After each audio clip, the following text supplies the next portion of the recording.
Hello everyone, welcome to Curious Minds Kannada YouTube channel. In this video, we are going to learn about the principles of development. So last videos alli ನಾವು stages of development, meaning of growth and development, difference between growth and development ತಿಳ್ಕೊಂಡಿದ್ದೀವಿ. ಈ ವಿಡಿಯೋದಲ್ಲಿ ನಾವು principles of development ನ ನೋಡ್ತಾ ಹೋಗೋಣ. So there are actually 11 principles. So 11 principles ಅನ್ನು ನಾವು ತಿಳ್ಕೊಳ್ತಾ ಹೋಗೋಣ ಏನೇನಿದೆ ಅಂತ. Principles of continuity. ಕಂಟಿನ್ಯೂಟಿ ಅಂತ ಅಂದರೆ ಏನು?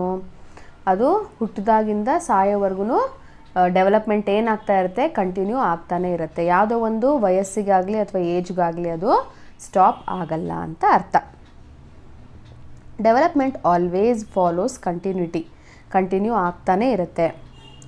It goes from womb to tomb and never stop. Womb ಅಂತ ಅಂದರೆ ಅವತ್ತೇ ನಿಮಗೆ ಹೇಳಿದೆ, ಏನು ಹೇಳಿ? ಹುಟ್ಟಿದಾಗಿಂದ ಅಂದರೆ ತಾಯಿ ಗರ್ಭಾವಸ್ಥೆಯಲ್ಲಿರುವಾಗಲಿಂದ. ಟೂಮ್ ಅಂತ ಅಂದರೆ ಸಮಾಧಿ, ಸಾಯೋವರೆಗೂ ಡೆವಲಪ್ಮೆಂಟ್ ಏನಾಗ್ತಾ ಇರುತ್ತೆ, ಕಂಟಿನ್ಯೂ ಆಗ್ತಾ ಇರುತ್ತೆ. The major changes include changes in size and proportions. ಸೈಜಲ್ಲಿ ಚೇಂಜ್ ಆಗ್ತಾ ಇರುತ್ತೆ. Acquisition of new mental skills. ನಾವು ಚಿಕ್ಕ ಮಕ್ಕಳು ಇರ್ತೀವಲ್ಲ, ಆವಾಗಿದ್ದ ಇಂಟೆಲಿಜೆನ್ಸ್ಗೂ ದೊಡ್ಡವರಾಗ್ತಾ ನಮಗೆ ಬೇರೆ ಬೇರೆ ವಿಷಯಗಳ ಬಗ್ಗೆ ತಿಳ್ಕೊಳ್ಳುವಂತಹ ನಾಲೆಜ್ ಏನಾಗ್ತಾ ಇರುತ್ತೆ, ಮೆಂಟಲ್ ಸ್ಕಿಲ್ಸು ಚೇಂಜ್ ಆಗ್ತಾ ಇರುತ್ತೆ. ಸೊ ನ್ಯೂ ಮೆಂಟಲ್ ಸ್ಕಿಲ್ಸು ನಮಗೆ ಬರ್ತಾ ಹೋಗುತ್ತೆ. ಮೋಟರ್ ಸ್ಕಿಲ್ಸ್ ಅಂದರೆ ಫಸ್ಟು ನಾವು ನೆನಪಿರ್ಬೋದು ನಿಮಗೆ, ಸ್ಟೇಜಸ್ ಆಫ್ ಡೆವಲಪ್ಮೆಂಟಲ್ಲಿ gross motor skill, fine motor ಸ್ಕಿಲ್ಸ್ನ ಹೇಳಿದೆ ನಿಮಗೆ. ಗ್ರಾಸ್ ಮೋಟರ್ ಸ್ಕಿಲ್ಸ್ ಏನು? ಬರೀ ಕುತ್ಕೊಳ್ಳೋದು, ನಿಂತ್ಕೊಳ್ಳೋದು, ಅಂದರೆ ಲಾರ್ಜ್ ಮಸಲ್ಸ್ನ ಯೂಸ್ ಮಾಡ್ತಾರೆ. ಆಮೇಲೆ ಏನು ಮಾಡ್ತಾ ಹೋಗ್ತೀವಿ, ಫೈನ್ ಮೋಟರ್ ಸ್ಕಿಲ್ಸ್ ಬರ್ತಾ ಹೋಗುತ್ತೆ. ಅಂದರೆ ಕ್ಯಾಲಿಗ್ರಫಿ, ರೈಟಿಂಗ್, ಬರೀ 2 ಬೆರಳುಗಳ ಮಧ್ಯೆ ಪೆನ್ನು ಹಿಡಿದು ನಯವಾಗಿ ಏನು ಮಾಡ್ತಾ ಇರೋದು, ಸೂಕ್ಷ್ಮವಾಗಿರೋ ಕೆತ್ತನೆಗಳನ್ನು ಮಾಡೋದಾಗಿರಲಿ. ಆಮೇಲೆ ವೀವಿಂಗ್ ಮಾಡ್ತೀರಾ ನೀವು, ನಿಟ್ಟಿಂಗ್ ಮಾಡ್ತೀರಾ, ಆಮೇಲೆ ಎಂಬ್ರಾಯ್ಡ್ರಿ ಇರಬಹುದು. ಅದೆಲ್ಲ ಏನು ಒಂದು ಫೈನ್ ಮೋಟಾರ್ ಸ್ಕಿಲ್ಸು. ಅದಕ್ಕೆ ಸ್ಮಾಲ್ ಮಸಲ್ಸ್ನ ಅವಶ್ಯಕತೆ, ಸಣ್ಣ ಮಸಲ್ಸ್ನ ಅವಶ್ಯಕತೆ ಇರುತ್ತೆ. ಸೊ ಮೋಟಾರ್ ಸ್ಕಿಲ್ಸ್ ಡೆವಲಪ್ ಆಗುತ್ತೆ. ಆ್ಯಂಡ್ ಬಿಹೇವಿಯರಲ್ ಸ್ಕಿಲ್ಸ್, ನಾವು ಬಿಹೇವಿಯರ್ ಮಾಡುವಂಥದ್ದು ಕೂಡ ಚಿಕ್ಕ ಮಕ್ಕಳಿಂದ ದೊಡ್ಡವರಾಗುವಾಗ ಏನಾಗ್ತಾ ಹೋಗುತ್ತೆ, ಚೇಂಜ್ ಆಗ್ತಾ ಹೋಗುತ್ತೆ. So that is principle of continuity.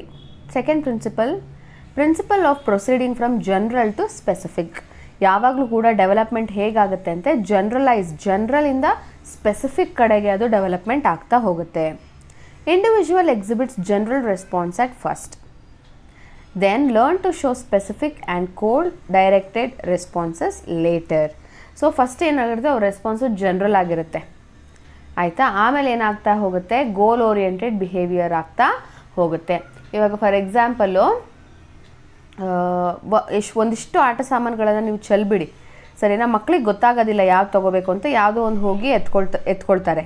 ಅವ್ರ ಫೇವ್ರೇಟ್ ಅಂತ ಇರಲ್ಲ. ಆದರೆ ಸ್ವಲ್ಪ ದಿನ ಆದಮೇಲೆ, ಅವ್ರ ಬೆಳವಣಿಗೆ ಆದಮೇಲೆ ಏನು ಮಾಡ್ತಾರೆ, ಆ ಒಂದೇ ಯಾವುದೋ ಒಂದು ಫೇವ್ರೇಟ್ ಟಾಯ್ ಅಂತ ಇರುತ್ತಲ್ಲ, ಅಲ್ಲಿಗೆ ಹೋಗಿ ನೀವು ಎಷ್ಟೇ ದೂರ ಇಟ್ಟರೂ ಕೂಡ ತೆಗೆದುಕೊಂಡಾದರೂ ಹೋಗಿ ಆ ಟಾಯನ್ನು ತಗೊಳ್ತಾರೆ. ಗೋಲ್ ಡೈರೆಕ್ಟೆಡ್ ಬಿಹೇವಿಯರ್ ಆಗಿ ಅದು ಚೇಂಜ್ ಆಗುತ್ತೆ.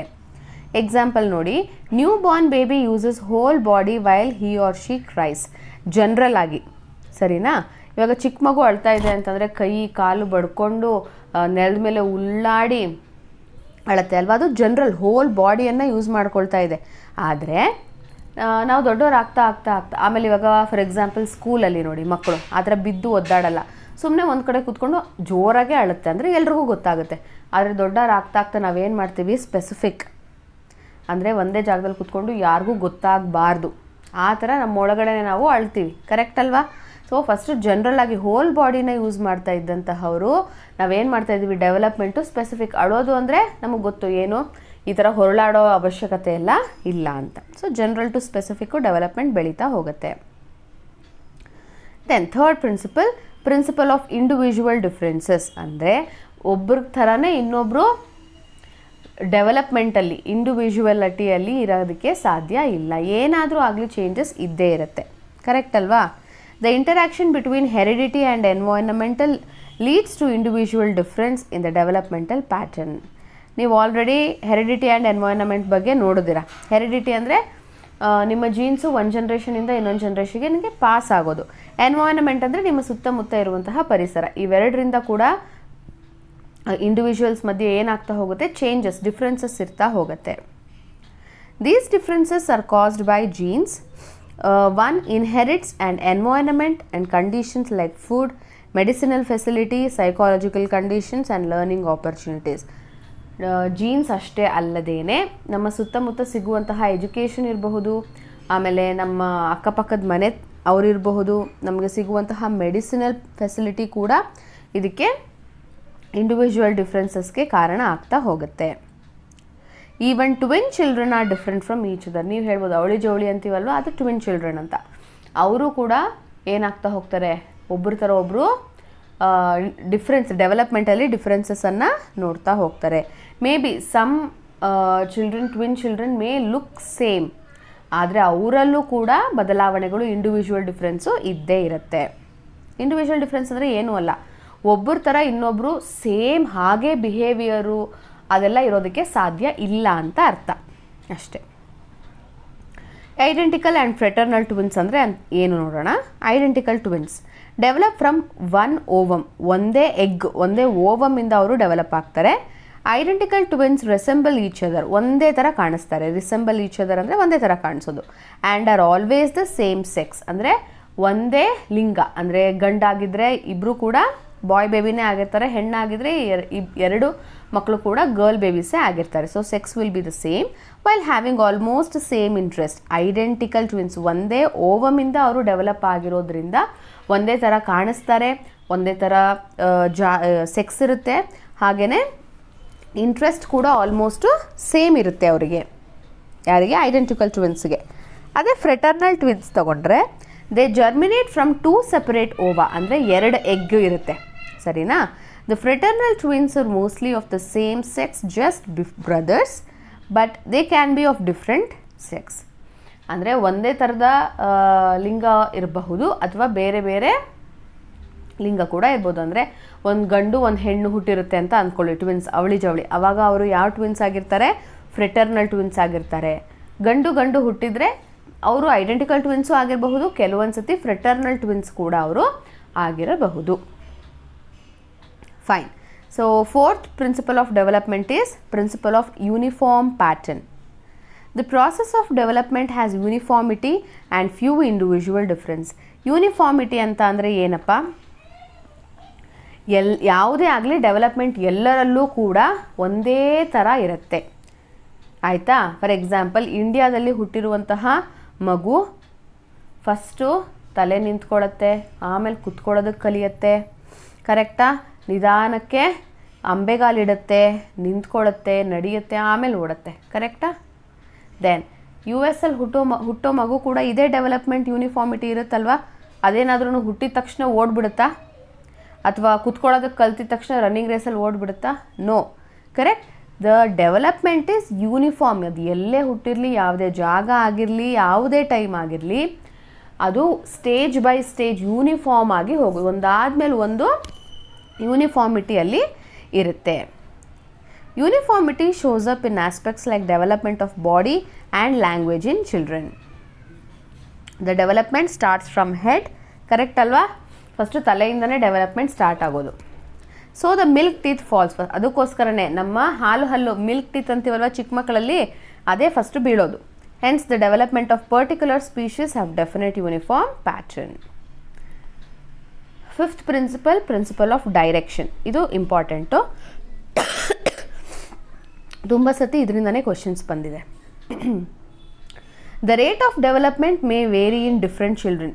ಡೆವಲಪ್ಮೆಂಟು ಯೂನಿಫಾರ್ಮ್ ಆಗಿ ಆಗುತ್ತೆ, ಆದರೆ ರೇಟ್ ಚೇಂಜ್ ಇರ್ಬೋದು, ಅಂದರೆ ಟೈಮ್ ಚೇಂಜ್ ಇರಬಹುದು. ಕೆಲವೊಂದು ಮಕ್ಕಳು ಬೇಗ ನಡೆಯೋದಕ್ಕೆ ಕಲಿತಾರೆ, ಕೆಲವೊಂದು ಮಕ್ಕಳು ತುಂಬ ನಿಧಾನ, ಕೆಲವೊಂದು ಮಕ್ಕಳು ತುಂಬ ಬೇಗ ಮಾತಾಡ್ಬಿಡ್ತಾರೆ 2-2.5 ವರ್ಷಕ್ಕೇ. ಆದರೆ ಇನ್ನೂ ಕೆಲವೊಂದು ಮಕ್ಕಳು 3-3.5 ವರ್ಷ ಆದರೂ ಕೂಡ ಸರಿಯಾಗಿ ಮಾತಾಡಲಿಕ್ಕೆ ಬರಲ್ಲ. ಸೊ ಡೆವಲಪ್ಮೆಂಟ್ ಪ್ಯಾಟ್ರನ್ ಸೇಮ್ ಇರುತ್ತೆ, ಯೂನಿಫಾರ್ಮ್ ಆಗಿರುತ್ತೆ, ಆದರೆ rate is nothing but time ಸ್ವಲ್ಪ ಡಿಫರ್ ಆಗಬಹುದು. However the development of all human beings follow a similar pattern, similar sequence or direction. ಒಂದೇ ಸೀಕ್ವೆನ್ಸಲ್ಲಿ ಅದು ಆಗೋದು. So sequential pattern of development can be seen in 2 direction. 2 ಡೈರೆಕ್ಷನಲ್ಲಿ development ಆಗುತ್ತೆ. ಅದು ಯಾವ್ಯಾವುದು ಅಂತ ನೋಡೋಣ. First one is cephalocaudal sequence. Important, ಇದು ಸೆಫಾಲೋಕಾರ್ಡಲ್ ಸೀಕ್ವೆನ್ಸ್ ಅಂತ ಕರಿತೀವಿ. ಏನು ಹಂಗಂದರೆ development spreads over the body from head to toe. So development ಹೇಗಾಗುತ್ತೆ, ಹೆಡ್ಡಿಂದ ಏನಾಗ್ತಾ ಹೋಗುತ್ತೆ, ಅದು ಟೋವರೆಗೂ ಬರುತ್ತೆ. ಅಂದರೆ ಡೆವಲಪ್ಮೆಂಟ್ ಫಸ್ಟ್ ಸ್ಟಾರ್ಟ್ ಆಗೋದು ಹೆಡ್ಡಲ್ಲಿ. ಸೊ ತಲೆ ನಿಂತ್ಕೊಳ್ಳುತ್ತೆ, ಆಮೇಲೆ ಕತ್ತು ನಿಂತ್ಕೊಳ್ಳುತ್ತೆ, ಕರೆಕ್ಟ್ ಅಲ್ವಾ? ಆಮೇಲೆ ಮಕ್ಕಳು ಕೈಕಾಲನ್ನು ಆಡಿಸೋದನ್ನು ಕಲಿತಾರೆ, ಕರೆಕ್ಟ್? ಆಮೇಲೆ ಕೈಕಾಲು ಆಡಿಸಿದ ಮೇಲೆ ಏನೋ ಒಂದು ಗ್ರಿಪ್ಪು ಹಿಡ್ಕೊಳ್ಳೋದಕ್ಕೆ ಸ್ಟಾರ್ಟ್ ಮಾಡ್ತಾರೆ, ಕರೆಕ್ಟ್? ಇವಾಗ ಬಾಲ್ ಎಸೆದ್ರೆ ಚಿಕ್ಕ ಮಕ್ಕಳು ಫಸ್ಟು ಇಡೀ ಬಾಡಿಯನ್ನೇ ಬಳಸಿ ಹಿಡಿಯೋದಕ್ಕೆ ಸ್ಟಾರ್ಟ್ ಮಾಡ್ತಾರೆ. ಆದರೆ ಡೆವಲಪ್ಮೆಂಟ್ ಆಗ್ತಾ ಆಗ್ತಾ ಅವರ ಜಸ್ಟ್ ಈ ಮುಂದ್ಗಡೆ ಇರುವಂತಹ ಪಾಮಲ್ಲೇ, ಅಂಗೈಯಲ್ಲೇ ಬಾಲನ್ನು ಹಿಡಿಯೋದಕ್ಕೆ ಕಲ್ತ್ಕೊಳ್ತಾರೆ, ಹೌದಲ್ವಾ? ಕರೆಕ್ಟ್. ಸೊ ಆಲ್ವೇಸ್ ಸೆಫಾಲೋಕಾರ್ಡಲ್ ಸೀಕ್ವೆನ್ಸ್ ಅಂತ ಅಂದರೆ ಡೈರೆಕ್ಷನ್ ಯಾವುದರಿಂದ ಯಾವ ಕಡೆಗೆ ಆಗುತ್ತೆ, ಹೆಡ್ಡಿಂದ ಟೋ ಕಡೆಗೆ ಡೆವಲಪ್ಮೆಂಟ್ ಆಗೋದನ್ನು ಸೆಫಾಲೋಕಾರ್ಡಲ್ ಡೆವಲಪ್ಮೆಂಟ್ ಅಂತ ಕರಿತೀವಿ. Individual begins to grow from head region and then goes downwards. Next type is proximo-distal sequence. Development proceeds from central part of the body towards the peripheral. Central part anta andre, just a second, this is head, correct? This is the body. So ಈ centre part first develop ಆಗುತ್ತೆ, ಆಮೇಲೆ development periphery ಅಂದರೆ ಎಂಡ್ಸಿಗೆ ಹೋಗುತ್ತೆ. In the sequence the spinal cord of the individual develops first and then outward control is gain. First spinal ಕಾರ್ಡೇ development ಆಗೋದು, ಆಮೇಲೆ ಅದರಿಂದ ಹಾರ್ಟ್ ಇರ್ಬೋದು, ಮಸಲ್ಸ್ ಇರಬಹುದು, ಅದೆಲ್ಲ ಏನಾಗ್ತಾ ಹೋಗುತ್ತೆ, ಬೋನ್ಸು ಡೆವಲಪ್ಮೆಂಟ್ ಆಗ್ತಾ ಹೋಗುತ್ತೆ.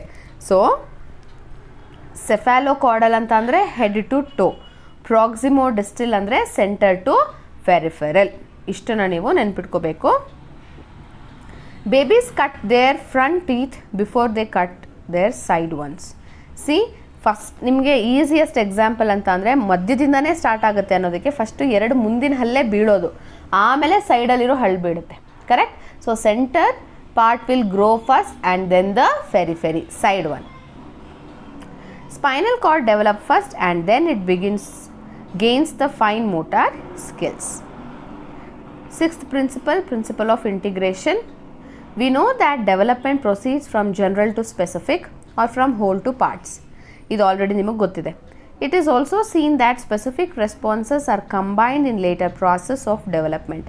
ಅಂದರೆ ಸಾಕಷ್ಟು ಏನು ಪಾರ್ಟ್ಸನ್ನು ಸೇರಿಸಿ ನಾವೇನು ಮಾಡ್ತೀವಿ, ಒಂದು ಸ್ಪೆಸಿಫಿಕ್ ರೆಸ್ಪಾನ್ಸನ್ನು ಕೊಡ್ತೀವಿ, ಇಂಟಿಗ್ರೇಟ್ ಮಾಡ್ತೀವಿ, correct? That is integration. Then principle of interrelation, ಒಂದಕ್ಕೊಂದು ಇಂಟರ್ ರಿಲೇಟ್ ಮಾಡ್ಕೊಳ್ಳೋದು. ಇಂಟರ್ ರಿಲೇಷನ್ ಅಂದರೆ ಮಿಕ್ಸ್ ಮಾಡಿಕೊಂಡು ರೆಸ್ಪಾಂಡ್ ಮಾಡೋದು. ಓಕೆ, ಈ ಸಿಚುಯೇಷನಲ್ಲಿ ಹೀಗಾಗಿತ್ತು, ಸ್ವಲ್ಪ ತೊಗೊಳ್ತೀವಿ, ಇನ್ನೊಂದು ಸಿಚುಯೇಷನಲ್ಲಿ ಏನೊಂದಾಗಿರುತ್ತೆ ಅದನ್ನು ತೊಗೊಂಡು ಮಿಕ್ಸ್ ಮಾಡಿ ನಾವು ಏನೋ ಒಂದು ರೆಸ್ಪಾನ್ಸನ್ನು ಕೊಡ್ತೀವಿ, ಅದು ಇಂಟಿಗ್ರೇಷನ್. ಇಂಟರ್ ರಿಲೇಷನ್ ಅಂತ ಅಂದರೆ ಏನು? The growth and development in various dimensions like physical, mental, social, etc. are interrelated and interdependent. ಅಂದರೆ ಯಾವುದೇ ಒಂದು ರೆಸ್ಪಾನ್ಸ್ ಇರ್ಬೋದು, physical response, mental change, social change ಅಥವಾ ಸೋಷಿಯಲ್ ಡೆವಲಪ್ಮೆಂಟ್ ಯಾವಾಗಲೂ ಕೂಡ ಒಂದಕ್ಕೊಂದು ಸಂಬಂಧ ಇರುತ್ತೆ, ಇಂಟರ್ ರಿಲೇಟ್ ಆಗಿರುತ್ತೆ ಮತ್ತು ಇಂಟರ್ ಡಿಪೆಂಡೆಂಟ್ ಆಗಿರುತ್ತೆ. ನಮ್ಮ ಮೆಂಟಲ್ ಸ್ಕಿಲ್ಸ್ ಅಥವಾ mental development, physical development, social society ಮೇಲೆ ತುಂಬ ಇಂಟರ್ ರಿಲೇಟೆಡು ಆಗಿರುತ್ತೆ, ಆಮೇಲೆ ಇಂಟರ್ ಡಿಪೆಂಡೆಂಟ್ ಕೂಡ ಆಗಿರುತ್ತೆ. ಸೊ ಡಿಪೆಂಡ್ ಯಾವಾಗಲೂ ಫಿಸಿಕಲ್ ಗ್ರೋತು ನಮ್ಮ ಮೆಂಟಲ್ ಮತ್ತು ಸೋಷಿಯಲ್ ಕ್ವಾಲಿಟಿ ಮೇಲೆ ಕೂಡ ಡಿಪೆಂಡ್ ಆಗಿರುತ್ತೆ. Seventh principle, principle of maturation and learning. In the process of growth and development maturation and learning plays an important role. ಡೆವಲಪ್ಮೆಂಟಲ್ಲಿ ಯಾವಾಗಲೂ ಕೂಡ ಮೆಚುರೇಷನ್ ಮತ್ತು ಲರ್ನಿಂಗು ತುಂಬ important. For instance, if a child is keen to learn something and lacks maturity, then he will not be able to learn it. ಯಾವುದೋ ಒಂದು ಚಿಕ್ಕ ಪಾಪುಗೆ ಯಾವುದೋ ಒಂದು ದೊಡ್ಡ ಕೆಲಸ ತುಂಬ ಇಷ್ಟ ಆಗಿರುತ್ತೆ ಅಂತ ಅಂದ್ಕೊಳ್ಳಿ, ಆದರೆ ಅದನ್ನು ಮಾಡುವಷ್ಟು ಮೆಚುರಿಟಿ ಆ ಮಗುಗಿಲ್ಲ ಅಂದರೆ ಆ ಕೆಲಸವನ್ನು ಮಾಡೋದಕ್ಕೆ ಅದಕ್ಕೆ ಸಾಧ್ಯ ಇಲ್ಲ. ಸೊ ಇಂಟ್ರೆಸ್ಟ್ ಇದ್ದರೂ ಕೂಡ ಮೆಚುರೇಷನ್ ಆ ಮಗುಗೆ ಬೇಕು ಕಲಿಯೋದಕ್ಕೆ. Maturation is unwinding of characteristics already present in an individual. For example, creeping, crawling, walking comes with maturation. So, creeping, crawling, walking and all, it will be already inside in the genes. Correct? ಆದರೆ ಆ correct age, correct maturity ಬಂದಾಗ ಏನು ಮಾಡುತ್ತೆ ಮಗು, ಆ ಒಂದೊಂದೇ ಏನದು ಸ್ಟೆಪ್ಸನ್ನು ತೋರಿಸ್ತಾ ಹೋಗುತ್ತೆ. These characteristics are highly influenced by heredity. ಇದು ನಾನು ಆಲ್ರೆಡಿ ಹೇಳಿದ್ದೀನಿ ನಿಮಗೆ. Maturation comes from heredity. That is also important. 9th principle of heredity and environment. ಇದು ಕೂಡ ತುಂಬ important. Child's growth and development is joint product of heredity and environment. ಯಾವಾಗಲೂ ಕೂಡ development ಬರೋದು ಹೆರಿಡಿಟಿ ಮತ್ತು ಎನ್ವೈರನ್ಮೆಂಟ್ ಎರಡರಿಂದನೂ ಕೂಡ. It is a product. Heredity is a foundation of the personality of a child which sets the limit in the development. Influence of heredity and environment ಬಗ್ಗೆ ಸ್ವಲ್ಪ ನೋಡೋಣ. Heredity. All qualities that a child has inherited from a parent is called as heredity. ಯಾವ ಜೀನ್ಗಳನ್ನು ಅಥವಾ ಯಾವ್ಯಾವ ಒಂದು ಕ್ವಾಲಿಟಿಗಳನ್ನು ತಮ್ಮ ಪೇರೆಂಟ್ಸಿಂದ ಮಕ್ಕಳು ಪಡ್ಕೊಂಡಿರ್ತಾರೋ ಅದನ್ನು ನಾವು ಹೆರಿಡಿಟಿ ಅಂತೀವಿ. For example texture of hair, smooth hair, rough hair, ಆಮೇಲೆ ಐಬಾಲ್ ಕಲರ್, ಕೆಲವೊಬ್ಬರಿಗೆ ಬ್ರೌನ್ ಇರುತ್ತೆ, ಕೆಲವೊಬ್ಬರಿಗೆ ಬ್ಲ್ಯಾಕ್ ಇರುತ್ತೆ, ಕೆಲವೊಬ್ಬರು ತುಂಬ ಕುಳ್ಳಗಿರ್ತಾರೆ, ಕೆಲವೊಬ್ಬರು ಉದ್ದ ಇರ್ತಾರೆ. ಅದೆಲ್ಲ ಏನು ಅರ್ಥ, ನಿಮ್ಮ ಫ್ಯಾಮಿಲಿಯವರು ಹೇಗಿರ್ತಾರೋ ಆ ಜೀನನ್ನು ನೀವು ಪಡ್ಕೊಂಡಿರ್ತೀರ. That's why you resemble. ಇವಾಗ ಒಂದು ಪಾಪು ಅಥವಾ ಮಗುನ ನೋಡಿದಾಗ ನಾವು ಹೇಳ್ತೀವಿ ಅವ್ರ ಅಮ್ಮನ ಥರನೇ ಕಾಣಿಸುತ್ತೆ, ಅವ್ರ ಅಪ್ಪನ ಥರನೇ ಕಾಣಿಸುತ್ತೆ, ಅಥವಾ ಕೆಲವೊಂದು ಸತಿ ಹೇಳ್ತೀವಿ ಇಲ್ಲ ಅವ್ರ ಅಜ್ಜಿ ಥರನೇ ಇದ್ದಾರೆ, ಅವ್ರ ತಾತನ ಥರ ಇದ್ದಾರೆ ಅಂತ. Correct? So it is because of heredity. That gene, particular gene ಏನು ಮಾಡ್ತಾ ಇರುತ್ತೆ, ಒಂದು ಜನರೇಷನಿಂದ ಇನ್ನೊಂದು ಜನರೇಷನ್ಗೆ ಪಾಸ್ ಆಗ್ತಾ ಇರುತ್ತೆ. Heredity is what a person is born with. ಹುಟ್ಟಿದಾಗಿನಿಂದ ನಾವೇನೋ ಒಂದು ತೊಗೊಂಬಂದಿರ್ತೀವಿ ಅಂದರೆ that is heredity. A union of male and female germ cells causes fertilization in ovum. The fertilized egg is called as zygote. Zygote has 46 chromosomes, that is 23 pairs of chromosomes. ಇದು ನಿಮಗೆ already ಗೊತ್ತಿರುತ್ತೆ. Next is environment. Environment includes all type of surroundings except one's gene. ಈ jeans ನಾವೇನು carry ಮಾಡಿರ್ತೀವಿ ಒಂದು ಜನ್ರೇಷನಿಂದ ಇನ್ನೊಂದು ಜನ್ರೇಷನ್ಗೆ, ಅದನ್ನು ಬಿಟ್ಟು ನಮ್ಮ ಸುತ್ತಮುತ್ತ ಏನೇನಿದೆಯೋ ಅದೆಲ್ಲವನ್ನು ನಾವು ಎನ್ವೈರ್ನ್ಮೆಂಟ್ ಅಂತ ಕರಿತೀವಿ. Environment consist of various types of forces like physical, social, moral, cultural and emotional. ಇಷ್ಟು ಫ್ಯಾಕ್ಟರ್ಸನ್ನು ಎನ್ವೈರ್ನ್ಮೆಂಟು ಇನ್ಕ್ಲೂಡ್ ಮಾಡ್ಕೊಂಡಿರುತ್ತೆ. Significance of heredity and environment. ಏನು ಇಂಪಾರ್ಟೆನ್ಸ್ ಅಂತ. Heredity, which is also called as nature, is defined as a totality of biologically acquired factors and is important factor in a life of one's individual. ನಾವು ಈ ಸೈಕಾಲಜಿನಲ್ಲಿ nature nurture debate ಅಂತ ಕರಿತೀವಿ. So nature ಅಂತ ಅಂದರೆ ನಿಮ್ಮ nature, correct? ನಿಮ್ಮ ನೇಚರೇ ಹೀಗೆ ಅಂತೀವಿ. ಅದೇನು ಹೆರಿಡಿಟಿ, ನಾವು ಒಂದು ಜನ್ರೇಷನಿಂದ ಇನ್ನೊಂದು ಜನ್ರೇಷನ್ಗೆ ತೊಗೊಂಬಂದಿರ್ತೀವಿ. ನಿಮ್ಮ ಫ್ಯಾಮಿಲಿಯವರೆಲ್ಲರ ನೇಚರ್ ಹೀಗೆ ಅಂತೀವಿ. ಏನಕ್ಕಂದರೆ ಅದು heredity. Then environment is called as nurture. Nurture ಅಂದರೆ ನಾವು ಸೊಸೈಟಿಯಿಂದ ಆಗಿರಬಹುದು, ನಮ್ಮ ಪೇರೆಂಟ್ಸಿಂದ ನಾವು ಹೇಗೆ ಬೆಳ್ಕೊಂಬಂದಿದ್ದೀವಿ ಅನ್ನೋದು ಎನ್ವೈರ್ನ್ಮೆಂಟಿಂದ ಸಿಗುತ್ತೆ. So nurture is environment, nature is heredity. ಅದನ್ನು ಕನ್ಫ್ಯೂಸ್ ಮಾಡ್ಕೋಬೇಡಿ. Environment, that is nurture, is a totality of conditions which play an important role in bringing the modification in our behavior. ನಮ್ಮ ಬಿಹೇವಿಯರಲ್ಲಿ ಏನಾದರೂ ಚೇಂಜಸ್ ಆಗ್ತಿದೆ, ಆಗಬೇಕು, ಆಗತ್ತೆ ಅಂತ ಅಂದರೆ ಅದಕ್ಕೆ ಕಾರಣ ನಮ್ಮ ಸುತ್ತಮುತ್ತ ಇರುವಂತಹ ಎನ್ವೈರ್ನ್ಮೆಂಟ್, ಪರಿಸರ. According to Woodworth, both are equally essential in the growth and development of the child. Woodworth ಅವ್ರ ಪ್ರಕಾರ ಗ್ರೋತ್ ಮತ್ತು ಡೆವಲಪ್ಮೆಂಟಿಗೆ ಈ ಹೆರಿಡಿಟಿ ಆ್ಯಂಡ್ ಎನ್ವೈರ್ನ್ಮೆಂಟ್ ಎರಡೂ ಕೂಡ ಈಕ್ವಲ್ ಪಾರ್ಟನ್ನು ತಗೊಳುತ್ತೆ. Individual is a result of multiplication or product between heredity and environment. So development of an individual is always a product, ಗುಣಲಬ್ಧ ಅಂತ ಕರಿತೀವಿ. ಯಾವುದ್ಯಾವ್ದರ ಮಲ್ಟಿಪ್ಲಿಕೇಶನು ಹೆರಿಡಿಟಿ ಮತ್ತು ಎನ್ವೈರ್ನ್ಮೆಂಟ್ನ product development. 10th principle of spiral versus linear in development. The child does not proceed on a straight line, that means development go back and forth. So ಯಾವಾಗಲೂ ಕೂಡ development straight ಲೈನಲ್ಲಿ ಆಗಲ್ಲ. It will be like ಒಂದು ಕಲಿತಾರೆ, ಮತ್ತೆ ಏನೋ confusion ಆಗುತ್ತೆ, ಅಲ್ಲಿಗೆ ಬರ್ತಾರೆ ಅದೇ ಸ್ಟೇಜ್ಗೆ, ಮತ್ತೆ ಅದ್ರ ಬಗ್ಗೆ ಕರೆಕ್ಟಾಗಿ ಕಲಿತಾರೆ, ಮತ್ತೆ ಏನೋ ಕನ್ಫ್ಯೂಷನು, ಮತ್ತೆ ಅದ್ರ ಬಗ್ಗೆ ಕ್ಲಾರಿಟಿ ಸಿಗುತ್ತೆ. So it is something like spiral. comes and goes back. Makes advancement during a particular period but takes rest in next period to consolidate his development. Therefore, he turns back and makes forward again like a spiral. So, always remember, development is like a spiral. 11th principle, the principle of significance of early development. Early childhood experiences have more impact on the development of the child. ಚಿಕ್ಕ ವಯಸ್ಸಲ್ಲಿ ಆಗುವಂತಹ ಅನುಭವಗಳು ಡೆವಲಪ್ಮೆಂಟ್ಗೆ ಸಾಕಷ್ಟು ಪರಿಣಾಮವನ್ನು ಬೀರುತ್ತೆ. Examples include nutrition ಅಂದರೆ ನೀವು ತಿನ್ನುವಂಥ ಆಹಾರ, ಎಮೋಷ್ನಲ್, ನಿಮ್ಮ ಮನೆಯಲ್ಲಿ ಮತ್ತು ನಿಮ್ಮ ಸುತ್ತಮುತ್ತ ನಿಮಗೆ ಎಷ್ಟು ಎಮೋಷ್ನಲ್ ಸಪೋರ್ಟ್ ಸಿಗುತ್ತೆ, ಸೋಷಿಯಲ್, ನಿಮ್ಮ ಅಕ್ಕಪಕ್ಕ ನಿಮ್ಮ ಪರಿಸರ ಹೇಗಿದೆ, and cultural experiences. So all this matter for the development. So it is important to provide better quality care to a child in his or her initial years of life. ಅದಕ್ಕೋಸ್ಕರ ಚಿಕ್ಕ ಮಕ್ಕಳಿದ್ದಾಗ ನಾವು ಒಂದು ಒಳ್ಳೆ ನರ್ಚರನ್ನು ಮಕ್ಕಳಿಗೆ, ಎನ್ವೈರನ್ಮೆಂಟನ್ನು ಮಕ್ಕಳಿಗೆ ಕೊಡಬೇಕು. Educational implications. ಇವಾಗ ನಾವು ಪ್ರಿನ್ಸಿಪಲ್ಸ್ ಆಫ್ ಡೆವಲಪ್ಮೆಂಟ್ ನೋಡಿದ್ವಲ್ಲ, ಅದರ ಇಂಪ್ಲಿಕೇಶನ್ ಎಜುಕೇಷನ್ ಮೇಲೆ ಏನು ಅಂತ ನೋಡೋಣ. The knowledge of both the factors will help the teacher in finding out the individual differences among his students in learning different subjects. So ಟೀಚರ್ಸಿಗೆ ಒಂದು ವಿಷಯವನ್ನು ಕಲಿಯೋದಕ್ಕೆ ಏನೇನು ಇಂಡಿವಿಜುವಲ್ ಡಿಫ್ರೆನ್ಸ್ ಇದೆ ಅಂತ ತಿಳ್ಕೊಳ್ಳೋದಕ್ಕೆ ಈ ಪ್ರಿನ್ಸಿಪಲ್ ಆಫ್ ಡೆವಲಪ್ಮೆಂಟು ಹೆಲ್ಪ್ ಮಾಡುತ್ತೆ. And teacher must provide a congenial atmosphere for the students and treat them equally. So ಯಾವುದೇ ಟೀಚರ್ ಕೂಡ ಅಯ್ಯೋ ಈ ಮಗು ಸರಿಯಾಗಿ ಓದೋಕ್ಕೆ ಬರಲ್ಲ, ಈ ಮಗು ಬ್ರಿಲಿಯಂಟು ಅಂತ ಇನ್ಈಕ್ವಾಲಿಟಿ ಮಾಡ್ದೇನೆ ಅವ್ರಿಗೆ ಕಲಿಯೋದಕ್ಕೆ ಬೇಕಾದಂತಹ ಒಂದು ಪರಿಸರ, ಎನ್ವೈರನ್ಮೆಂಟನ್ನು ಕ್ರಿಯೇಟ್ ಮಾಡಿ ಎಲ್ಲ ಮಕ್ಕಳನ್ನು ನಾವು ಒಂದೇ ಥರ ಟ್ರೀಟ್ ಮಾಡಬೇಕು. The children should be thought to adapt to environment. So these are the principles of development.